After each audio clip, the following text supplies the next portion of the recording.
शेवटी जीवा आणि काव्याच्या प्रेमाचं सत्य आलं सर्वांच्या समोर। तर लग्नानंतर होईलच प्रेम या मालिकेचा धमाकेदार असा प्रोमो आलेला आहे आणि या प्रोमोमध्ये आपल्याला पाहायला मिळतं नंदिनीने जीवाच्या बर्थडेसाठी त्याच्या फार्म हाऊसवरती खास सरप्राईज ठेवलेलं असतं आणि जीवाला याबद्दल काहीच माहिती नसतं। नंतर सगळेजण फार्म हाऊसवरती जायला निघतात तर एका गाडीमध्ये नंदिनी, काव्या, पार्थ आणि जीवा हे चौघे जण असतात।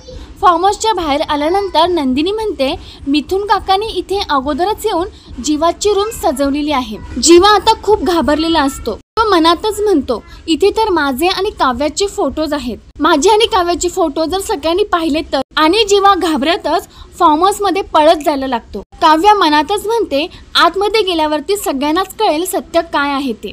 नंतर नंदिनी, पार्थ आणि काव्या हे तिघेही जण फार्म हाऊस मध्ये जातात। फार्म हाऊस मध्ये गेल्याच्या नंतर जीवाच्या चेहऱ्याचा रंगच उडालेला असतो, तो एकदम शॉक झालेला असतो। तर आता जीवा आणि काव्याचे फोटो सगळ्यांनी पाहिले की नाही हे आपल्याला येणाऱ्या भागात पाहायला मिळेल। तर प्रेक्षकांनी या सिरियलची अशीच पुढची अपडेट बघण्यासाठी व्हिडिओला नक्की लाईक करा आणि चॅनलला सबस्क्राईब करा।